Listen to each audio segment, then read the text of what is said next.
Go on reading it, go on thinking of it alone, then the mind becomes simply the Brahmakara Vritti or Atmakara Vritti. Vritti means a thought.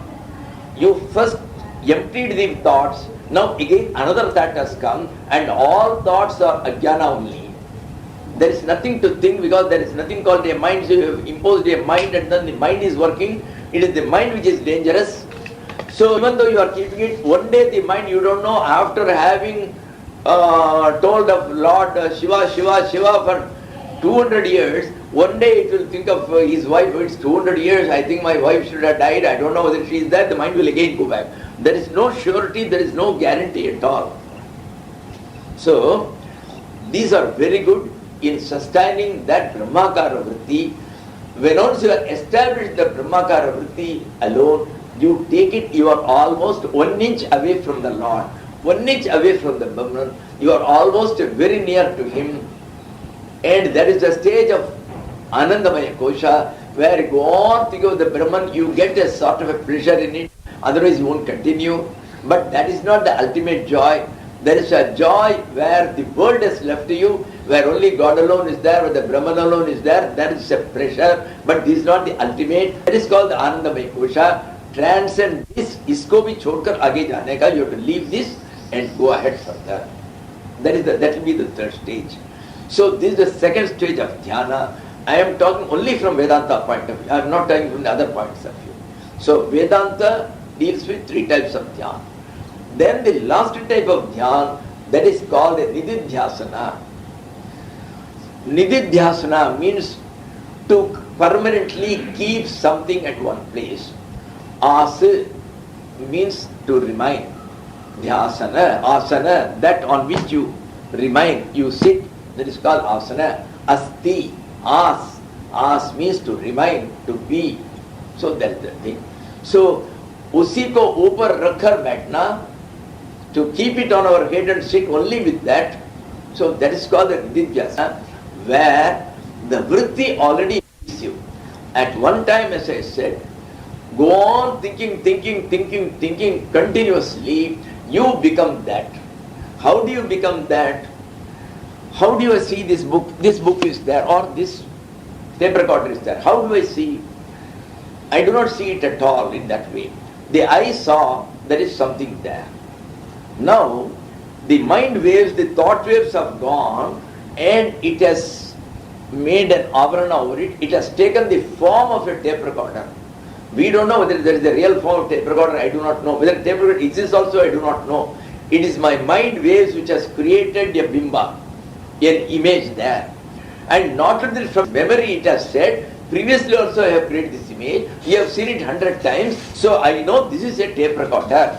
The eye do not recognize any tape recorder. Eye only sees an object. It is the mind which is associated with the eye, which recognizes it. Due to the past conditioning, due to the past vasana, 100 times I have used it, it says this is tape recorder. That is all. All these things may be untrue. There may be nothing which may be creating, just as you saw the Mrigatishnika or the Mrigamarichika, the mirage in a desert, where there is no water, you saw water. So where there is no tape recorder, maybe you see a tape recorder, that's another issue.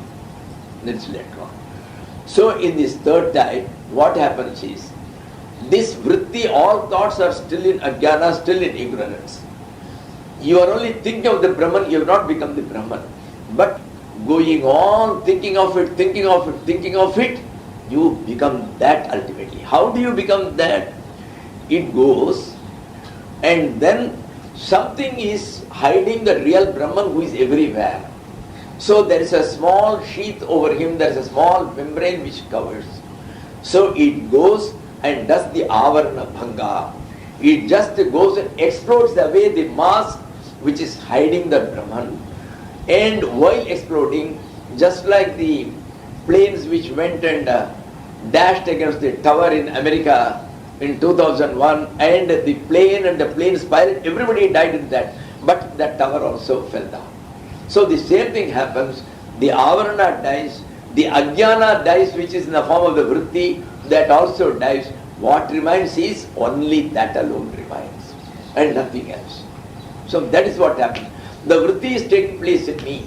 The man who killed Rajiv Gandhi, he was keeping the bomb here. When it exploded, he also died. So the so-called I, the Shantananda, also goes away. When it explodes, the Ajnana explodes.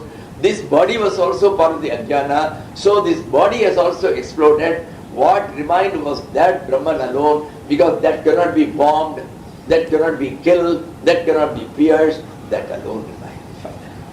So this is the third type of dhyana, where the Brahman alone remains. So these are the three types which is told in the Shastra. First Samadhana, then the second one, Nididhyasana. the third. The third is to be the Brahman, to be the Atman, that's all. That is what is called? There is no other name for it, because that is the ultimate goal. The third type of dhyan is getting the goal itself. So goal, there is no different, no name of the dhyan there. So we call it the process of dhyan. So at that time it is only the effect of the first two. There is nothing actually which is specially done. When it is continuously done for a long time, one day it gets so much power, it goes and breaks it. So here you don't do anything, now it is for that to do. Now you cannot do anything. Just like two persons were going in the forest. Suddenly they found, before them came and one lion was standing before them, barely half a foot. Then one fellow asked the other fellow, what should we do? He said, now there is nothing for us to do, it is for it to do. It is for the lion now. So we have nothing to do now. So this is the true or the highest meaning of Banat, Banat, Banjha. That is it. That's Banat, Banat, Banat, Banjha. Bante, Bante, Banjha. Ye ma anand mein use karta. That's all. Go on doing it and ban jayega. That's all. That is the only. For that purpose also, these things help. Even the third one, to continue the Brahmakara Vritti, you go on doing it. Anum, Anum, Anum, Anorniyam, Nahato Mahiyam, smallest of the smallest, biggest of the biggest. So if you go on doing it for all your life, 60 years, 70 years, you will be so drenched in it, you will not think of anything else, then automatically you become that. That's there. This is also psychology. This is called the visualization process. You go on thinking from your childhood, I am going to be the millionaire, I am going to be the millionaire. Daily for 1 hour you think I am a millionaire. I got 20,000 staff and I got 4 stenographers, each one standing with a notebook and a pen in my hand, and I am dictating to one. So, and then the phone call comes, I tell you, hey, sell away those 50,000 shares. Then 80,000 shares, keep it, don't sell it. Still the price will go up. I go on thinking, I don't have any share, I got all these shares in Daridrata. In being a beggar, I have no shares. But still go on thinking. If you want to become a Swamiji, every day you think, I got a long body and sitting there with a big this thing, I am only doing Om Namah Shivaya, Om Namah Shivaya. Go on hearing it, go on seeing it. That's all you will reach. There is one way. So it shows that the Atman, our essential being, will absorb what the mind is in what's confronting the mind. It'll absorb it and become it. And then another term, see, we tell so many things without understanding the exact meaning. The meanings are different in different matas. In different schools of thought, it is different. Now the word moksha. Why are you doing all these things? To become that, you call it as moksha. Now the question is, what is moksha? Moksha means muchu, to release. Somewhere, you have tied it up. So to untying it and releasing it, that is called moksha. Muchu, munchati, he left. So from that the word has come. Muchu, munch, to leave, to release. So from that. So what is actually moksha? Here ultimately there is nothing which binds you. How can anything bind you? Because you are the Brahman. You are the all-powerful. You are beyond time. You are beyond space. How can time and come and make you small? How can time tell you are only 80 years old? And how can the space come and tell you, you are only in Mysore, now you are not in Delhi? How can it come and contain you? When you are Sarvagata, you are everywhere, you are everyone, you are so big. So how can it contain you at all? So it is impossible physically. That means We are foolish, we are being stupid in thinking that we are all confined, we are all small, that's all. When the 0-watt bulb thinks, I am the 0-watt, God made me a 0-watt, see that fellow, it is because of its ignorance. If it knows it is the same electricity which is going and sitting there also, it is so big, this portion is sitting here and touching this portion is touching this, so this portion are the same body which is here also now. So I cannot say, oh, this fellow is sitting here, this fellow, say, this rascal, he is sitting nicely on a cushion, I don't have a cushion. So if this is angry, it is meaningless. This is continuation of this. So when this side is a cushion, it is this which has come here, it is in the cushion. It is nothing separate from me. So when that idea comes, I am the millionaire, I am the billionaire, all the cars in the world are mine, all the houses in the world are mine, everything is mine, all the riches in the world are mine, then automatically where is the question of your desire for anything at all? You are everything. So that is how that stage has to come. So what is moksha means? Moksha is only removal of that wrong idea which you have that I am limited and I am bound. Otherwise there is nothing to release, there is nothing in the world which can bind you at all. It is what you think. Supposing here, this is there, I caught hold of it like this and then I shouted, oh Mayanji, please come release me. How can you release me? It is I who should release myself.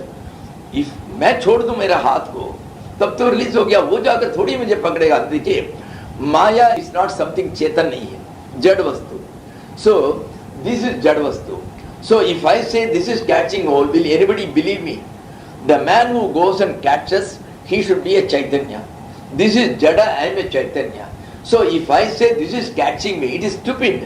So if I say अरे माया मुझे बांध रही है, अरे माया कैसे बांधेगा तुम्हें? माया तो जड़ वस्तु है, तुम तो चैतन्य वस्तु है, तुम तो भाग सकोगे, वो भाग नहीं सकेगी. So how can it? So this is only wrong. You went and caught hold of the Maya. You went and established a relationship. एक बच्चा वहां मेरे कमरे में एक जगह पड़ा रहा था, मैं जाकर कहा, मेरा बेटा देखो आज मुझे देखकर हंसता है. So it is you who put the relationship. And then when the child got ill, it got a temperature. मेरा बेटा पता नहीं भगवान, मेरा बेटा. So I began. अब मिसरीज इसीलिए आ गया, आप जाकर उसको पकड़ा, मिसरीज आया. अरे हजारों बच्चे हैं, सारे बच्चों को अपना कहो या सारे बच्चों के साथ ऐसे इसको भी देखो, everywhere. So you went and looked at one child and you made it yours. You established a relationship, you got hold of it, the Maya never got hold of you at all. So it is only a wrong notion, a wrong knowledge, viparita jnana which you had, you remove that. And that is what is called the moksha. So moksha is releasing the Atman to find out who you are. That is the real moksha and nothing else is moksha. Alright. We are saying in the Bhakti Marga what is moksha? In the Bhakti Marga what is moksha is you think that there is a God, Lord Shiva. So after my death I think I will go to Lord Shiva. He will put me in his colony. How many people he can put in his colony? He has to build new houses and allot it to Swami Shantananda ji own house. Kailas colony. I have to go and I have to be on the list. To that I in the veranda. So he'll have to put me. Then how long will it be there? Again this question. When once you think of him, when once you think of that, the one whom you think is the ultimate God. So Shiva is only a term, instead of Brahman you are using the word Brahman. So you are thinking of your own self only, and your own self, when you are thinking of, you become that. You are not going to get an allotment in the colony, you become the Lord Shiva, and that Lord Shiva never existed. Where will you go? The Lord Shiva was only a name for the Brahman, so you will reach that Brahman only. You will finally reach that Brahman only. There is there. You think that one Prakash ji is the collector in Baroda. You are under that impression. So you go and say, I want to see the collector, I want to see the collector. You tell everybody, I am seeing Prakash ji is my good friend, he was my classmate.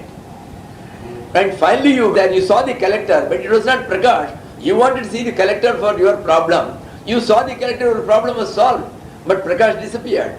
Till that time you were thinking you were going to see Prakash, but Prakash is not there. Somebody, Gyan Chand ji again, he is the collector now. But Gyan Chand has done that work of Prakash.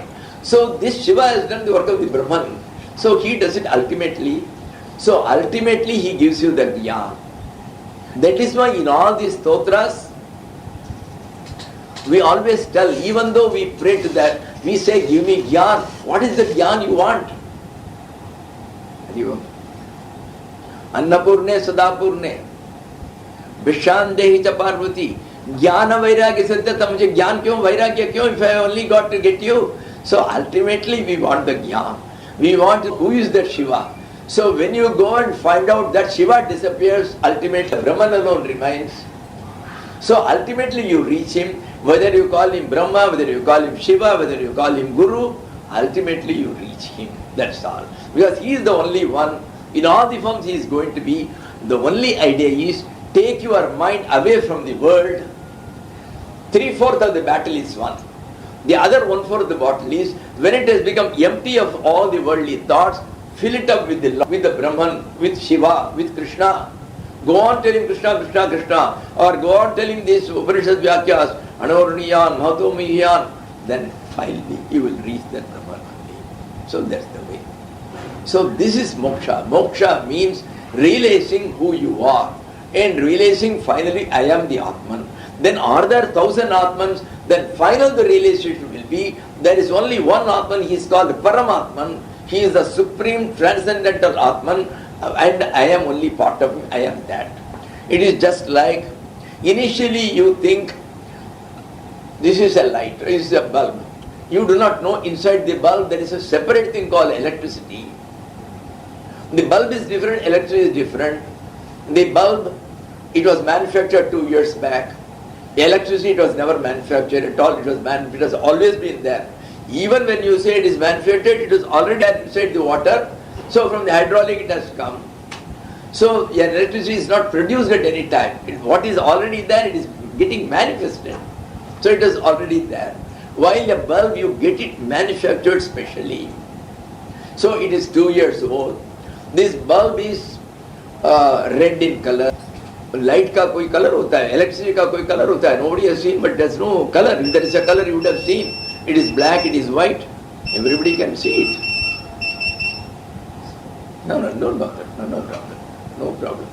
We are not who are disturbed. See, we are in Brahman. Brahman is not disturbed. So no problem at all. So anybody who is disturbed by this, he is not Brahman.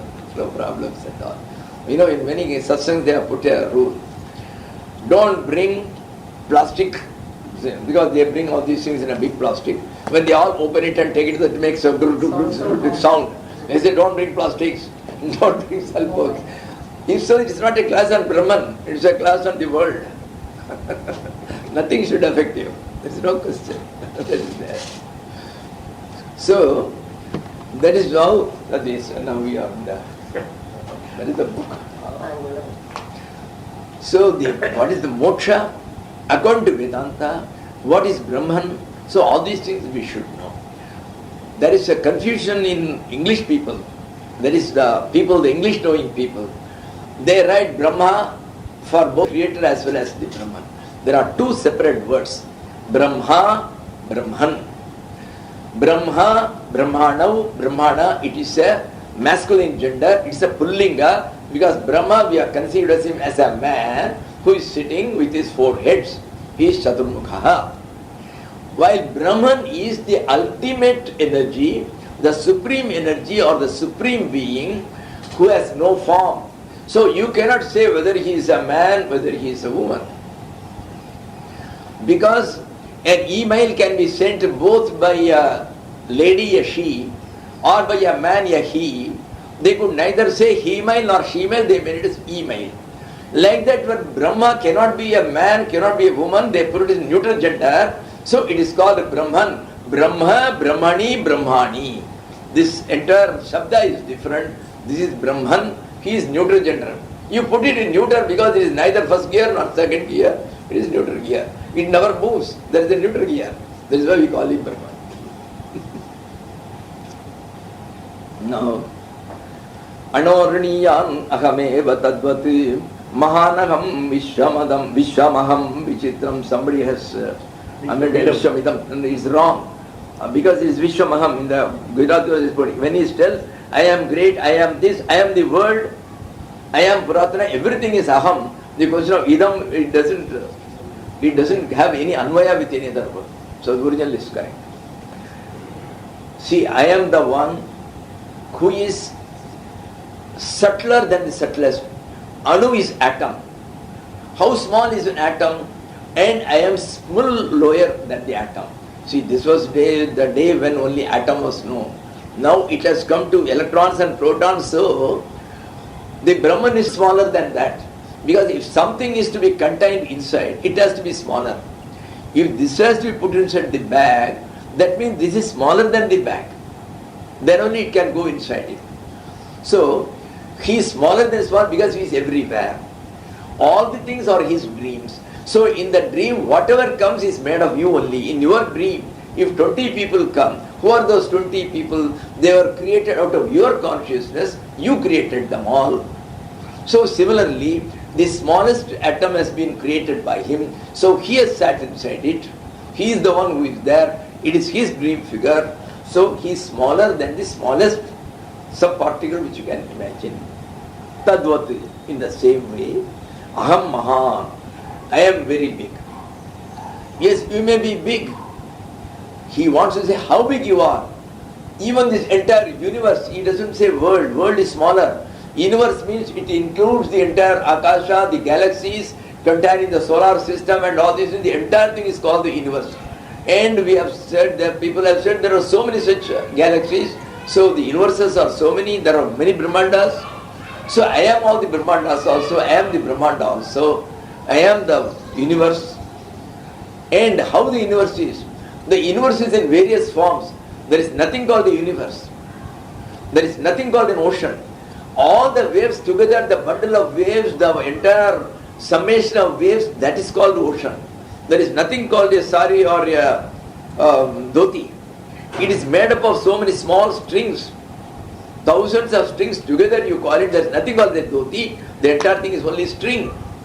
So, the entire Vishwa means it consists of all the things, the houses, the animals, men, whatever is contained anywhere. So all these things are inside the universe. This tape recorder is inside the universe, this chair is inside the universe, this table is inside the universe, these papers are inside the universe, all of you are inside the universe. So everything is inside the universe. So Vichitram, they are all of various kinds. The bird is different than the animals. The animal is different than me. The tape recorder is different than me. And the pen is different than the tape recorder. So Vichitram of various variegated varieties and various kinds. So all these varieties are also he only. He is the one who became many in various ways. Puratanoham. When were you born? I was always there. Puratana, I am the oldest. Whatever you imagine, I am still older. That's all. In other words, Puratana means I was never born. That's all. I am the most ancient. Puratanoham. There is a difference between the word. There are two words which we use here in Upanishad. I think it will be coming again perhaps somewhere. Purana and Puratana. Purana Purusha and Puratana Purusha. There is a difference. Puratana is a simple word. It means ancient. We think that Purana means ancient. No. Purana doesn't mean ancient. The word Purana has come from this derivation.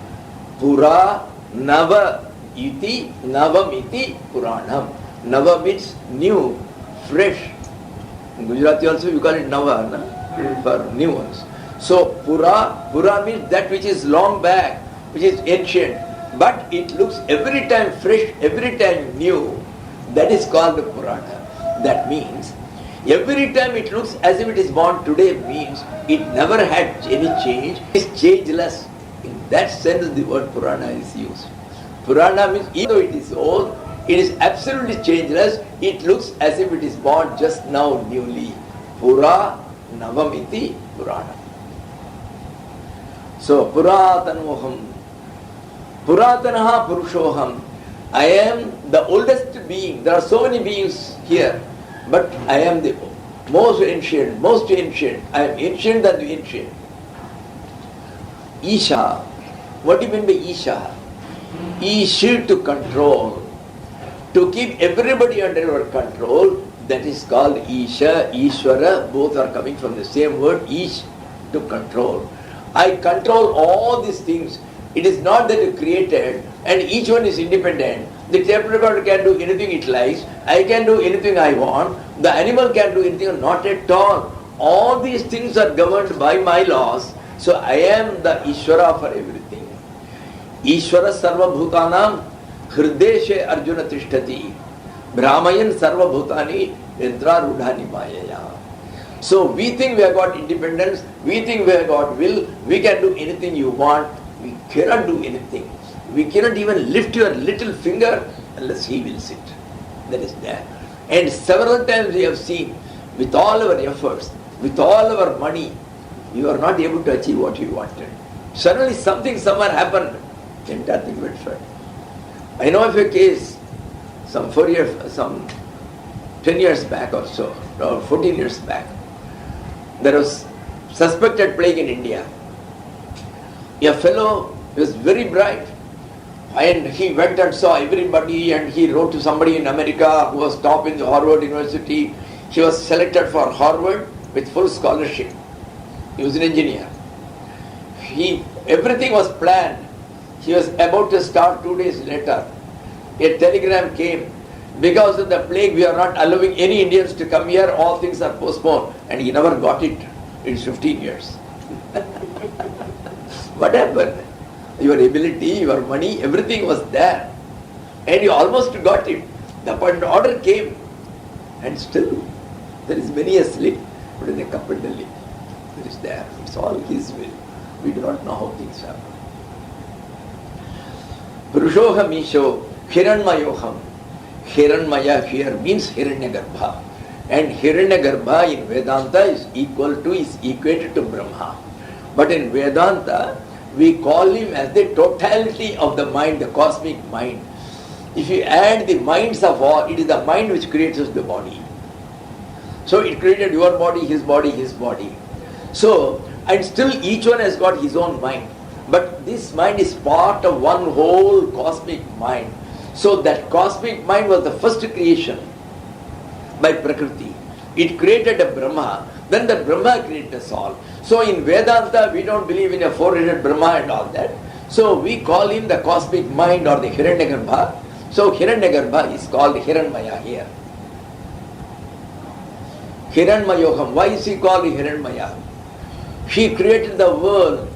The world is all golden. Your gold cannot come out of wood. Your gold cannot come out of silver. Your gold can only come out of something golden. So attractive, so nice, it was all inside him. If a painter has created a beautiful painting of Lord Shiva or Lord Krishna, where from it has come, it was in him inside. He imagined it first and then he brought it out. So this entire attractive world, this which looks golden, which looks very attractive, it was inside that Brahma, inside that Hiranmaya. So if this is attractive, if this is golden, that he is also golden, the source is golden. That is why we call him the Hiranmaya. Hiranmayoham Shivarupamasmi. I am all Mangala, Mangalakaraka. Shiva means Mangalakaraka. Actually the word Shiva derivation is Vashi became Shiva. Now we call it Simha. How the word Simha came? Himsa became Simha. The words were transposed. So it is a cruel animal which always creates this thing. So it was called Himsa. So we call it Simha. That's all. It is only just a change of the word. So similarly, Vashi, to put everybody attractive, to bring it under his control, the one who controls everybody is Lord Shiva. So Vashi became Shiva. But that control, why is he doing? He is not a tyrant. He is not a Hitler or a Stalin. He is one who wants welfare of all. So he is all love. He is all good. So he keeps them under control in order to do good to them all. If he leaves them as they are, each one will go to his own and completely he will spoil his indriyas, he will spoil his spirit and flesh both. So one day or other he has to be brought to all the Mangala. The highest Mangala is moksha, to know that you are all and you are the Brahman. So the one who gives the highest Mangal, that is moksha, we call him Shiva. So Shiva Rupamasmi, I am that Shiva, I am of the form of Shiva. Apani padohamachintya shaktihi vashyamya chakshuhu sachrinomya karnaha aham vijanami vivikta rupo najasti veheta mama chit sadaham. Now, the Brahman, how is he? Is he like a man? Because we try to imagine God in our own image. If you ask a buffalo, what is your idea of a God? The buffalo will say, my God, you are asking such a question. My God is 20 times bigger than me. Its weight is 20,000 pounds. It doesn't have 2 horns, it has got 20 horns. That is the way it is something far bigger than me. How to extend my imagination? My imagination can go thus far. So I created. That is what we do. That is how we are doing it. So, here is a case where he says, no, don't imagine that he is like a man. Apani padaha. He has got no hand. Pani means hand. Pada means feet. He has neither hand nor feet. But achintya shaktihi, his power you cannot imagine. He doesn't have a feet, but you can get him in California. Before you reach California, he will be there to welcome you. Before you reach the Antarctic Ocean and go to the North Pole, he will be there to receive you. So, even though he doesn't have a hand or a foot, he can do much more than any number of feet or any number of hands have done. So his power is, you cannot imagine, it is beyond imagination. Achintya Shakti, a power which cannot be imagined, that is his power. Pasyam achakshuhu.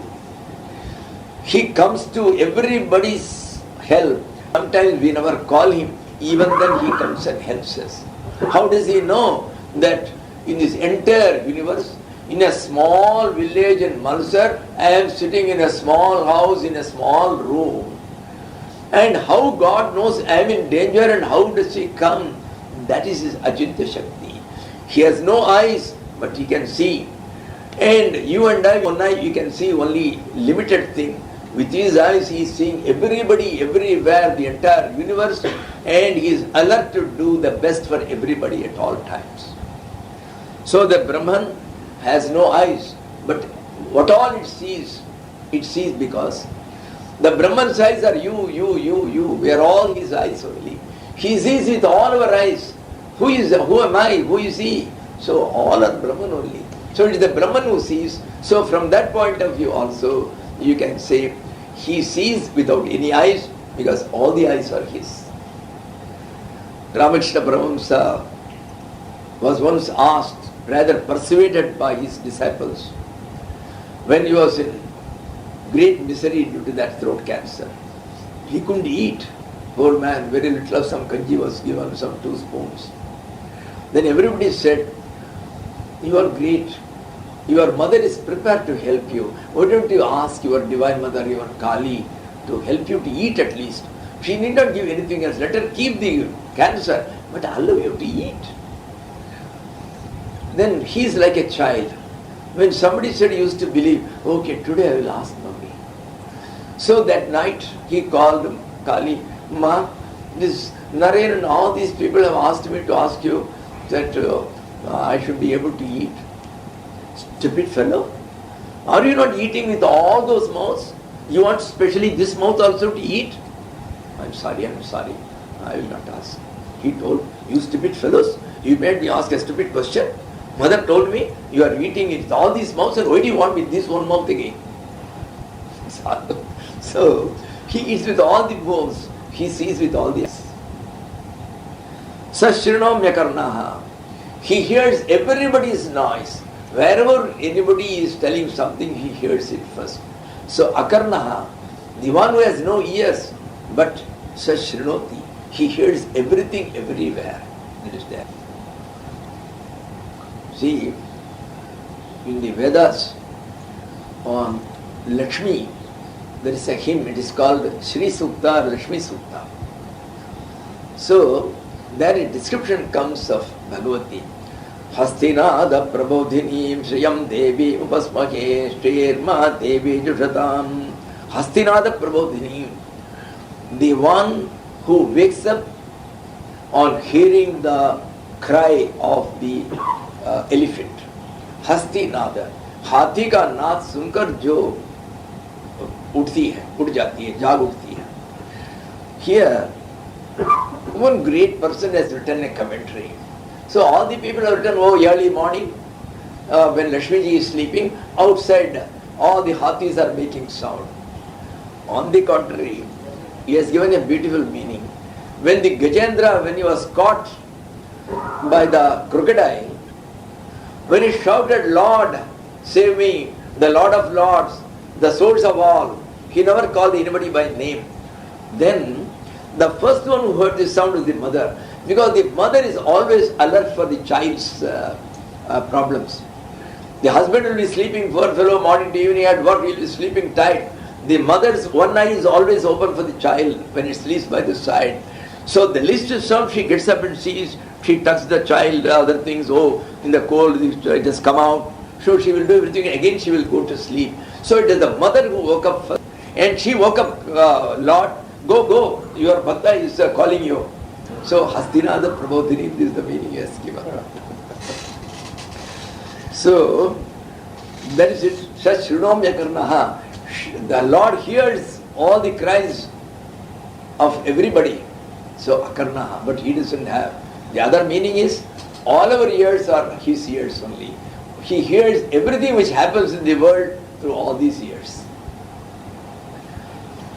Aham vijanami vikta rupo. Now, aham vijanami vivikta rupo. Vivikta rupo means his form is different from everybody else. He is different from the mind. He is different from the buddhi. He is different from the ahankar. He is different from all these known. That is why it is called vivikta rupo. A distinct form, distinct from the mana, buddhi, ahankara. Mano, buddhi, ahankara, chitta, dinaham, nacha shrotra jihve, nacha grana netre, nacha vyoma bhumir, na tejo na vayu, chidananda rupaschido, shivoham. So he says, vivikta rupo, then aham vijanami. He is a form of jnana that I know. Aham vijanami. He is only that jnana. When you say, I know this tape recorder, who that knows? It is that ultimate jnana comes from me. It is that pure consciousness. There in that consciousness all these small things come. These worldly objects come there. There is no worldly object at all, still these illusions appear. When they all go, then it is the pure consciousness, it is the man alone. So there you find this is all mixed consciousness, that Chidrupa, it gets polluted by all this world. That is how it is not polluted, it looks to us as if it is polluted. Nothing can touch it. That is there. Aham vijanami, I know. Because the eye only sees a form. So the one says, I know this is tape recorder, and that is the your buddhi. That is the one which says. So that is the Brahman which is inside the buddhi, which says that aham vijanami. So he is in the form of jnana. The one who says, I know nothing about God. So that is also a jnana. I know nothing. The man who says, it is the knowledge only. So in that knowledge only he says, so the one who sees the bhava abhava sakshi, the one who knows I know, the one who says I do not know, the sakshi, the one who is behind both the knowledge, that is the ultimate knowledge, and that is God. The one who says I know, the one who says I do not know. So the one who sees your jnana and ignorance, your knowledge and ignorance both, that ultimate knowledge, that is called Brahma. Aham vijanami vikta rupo nachasti veta. See, I know everything in this world because I created, I am inside them. I am the upadana karana, I am the nimitta karana. This is a term which is used often in philosophy. Supposing एक घड़ा, मिट्टी का एक घड़ा बनाकर रखा, that is, you have a small jar made of mud, made of clay. Now, how this is made? What is the cause for this jar?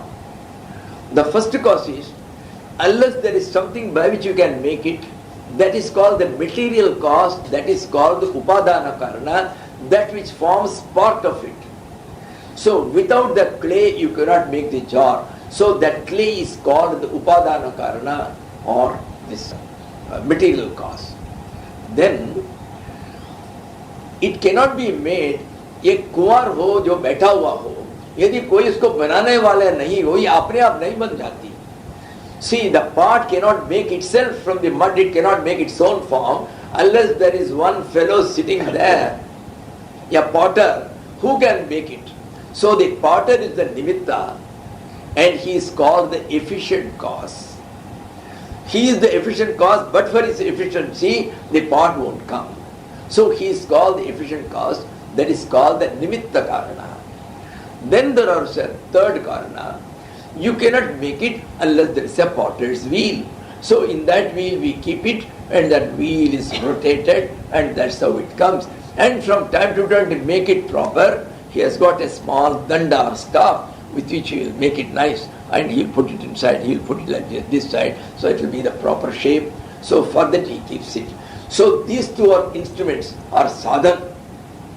So this is called the instrumental cause. This is called the sadhana karana or some other karana they call it. Upadana karana has got another name in Tarka, in Nyaya Shastra. It is also called samvayi karana. The rest are called asamvayi karana. So which is directly the cause. So the direct cause is the mud. And the indirect cause who makes it is the potter. And our Shastras sometimes also joke.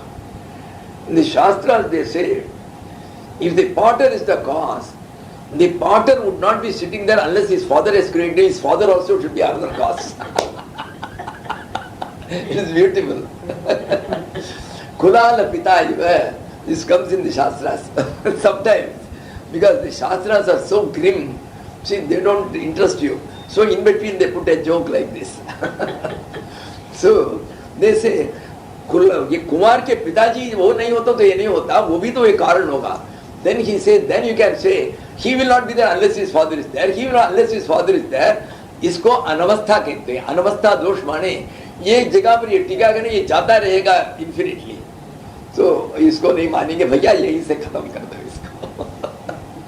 So you look, the father is father, then it goes. Then it's called ad infinitum. So it goes up to the end. So that cannot be. It's called anavastha dosha. So he says, stop it. Only Kumar is the karana. Material cause, instrumental cause? Instrumental cause, efficient cause. Efficient cause. Yes. Upadana karana, nimitta karana. And the third one I have forgotten the name. They are called... but the three types of causes I will remember, I will tell you. So, aham vijanami vikta rupo nachasti veta. So, I know everything, but there is nobody who knows me. Because, how do you say, is not a Brahmagyani a fellow who knows the God? Kyon Kaldas ji? He says, there is nobody who knows me. How can it be nachasti veta? He cannot say that. जो ब्रह्मज्ञानी जो पहुंच गए हैं वो तो उसको जानते हैं, क्यों है ना? The man was rich, he knows him. How does he say there is nobody in the world who knows me? वही बन जाते हैं. हाँ, ये ऑब्जेक्ट सब्जेक्ट दो चीज हो तब सब्जेक्ट ऑब्जेक्ट को जानेगा, या एक ही चीज रह गया आखिर में. सो एक विषय और उस विषय को जानने वाला ये इस तरह के दृष्टा दृश्य दो चीज आई नहीं. सो कौन है जानने वाला? यही तो है. सो नचास्ति वेत्ता, nobody knows me. Nachasti veta mama Chit sadaham. Sada aham chidrupoham. I am always consciousness. What is consciousness? Consciousness has got two forms. Number one is that which is aware that I exist and also others exist. जो दोनों के उपस्थिति का ज्ञान जो है उस ज्ञान को चित्त कहते हैं. मैं हूं, आप हैं, ये दोनों का ज्ञान मुझे है.